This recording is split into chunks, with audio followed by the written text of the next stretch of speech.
এভাবে ভেঙে পড়ো না সাথে, দেখবা সব ঠিক হয়ে যাবে। তোমার জন্য আমার মেয়ে কিডন্যাপ হয়েছে, ওর যদি কিছু হয়ে যায় আমি তোমাকে ছাড়বো না। তুমি বিশ্বাস করো, সেদিন আমার হাতে কিচ্ছু ছিল না, ওকে বাধ্য হয়ে কাজটা করতে হয়েছে। লিভার তো সহজে পাওয়া যায় না, তবে আপনার ছেলে ভাগ্যটা অনেক ভালো, আপনি কোনো চিন্তা করবেন না, ডোনার পাওয়া গেছে। আমি কালকে অপারেশন করব। আপনাকে অনেক অনেক ধন্যবাদ ডাক্তারবাবু। কিছু বলবেন স্যার? তুমি তো জানো ছেলে, আমার স্ত্রী অসুস্থ, আমার হসপিটালে যে ডোনারটা পাওয়া গেছে তার লিভারটা তুমি আমার স্ত্রীকে দেওয়ার ব্যবস্থা করো। এটা কিভাবে সম্ভব স্যার? ওটা তো রাজুর জন্য।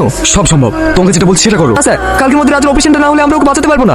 তুমি যদি আমার স্ত্রী অপারেশন না করো তাহলে তোমার লাইসেন্স ক্যান্সেল করতে আমার 1 মিনিট সময় লাগবে না। আর মনে রেখো, তোমার স্ত্রীর সন্তানও আছে, তুমি নিশ্চয়ই ওদের ক্ষতি চাইবে না। সেদিন আমি নিরুপায় ছিলাম, শুধু তোমাদের কথা ভেবে আমি এই অন্য কাজটা করতে বাধ্য হয়েছি।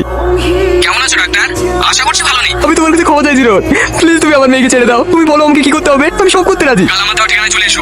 ঠিক আছে তো চলে এসি রোদ, যা শাস্তি দিয়ে আমাকে দিতে পারো, শুধু আমার মেয়েটাকে ছেড়ে দাও। মনে কর সেদিনের কথা, সেদিন আমার রাজুকে তোর জন্য মরতে হয়েছিল। তুমি একজন নির্দোষ মানুষকে মারতে যাচ্ছ। কে নির্দোষ? এই অমানুষটা ছিল নির্দোষ নয়, শুধু আমার কথা এই কাজটা করেছে। তার মানে তুই ছিলি সবকিছুর পেছনে? হ্যাঁ রোদ, এই ব্যাপারটা আমি করেছি। পজিশন নিয়েছো তোষমান? Yes sir, target lock.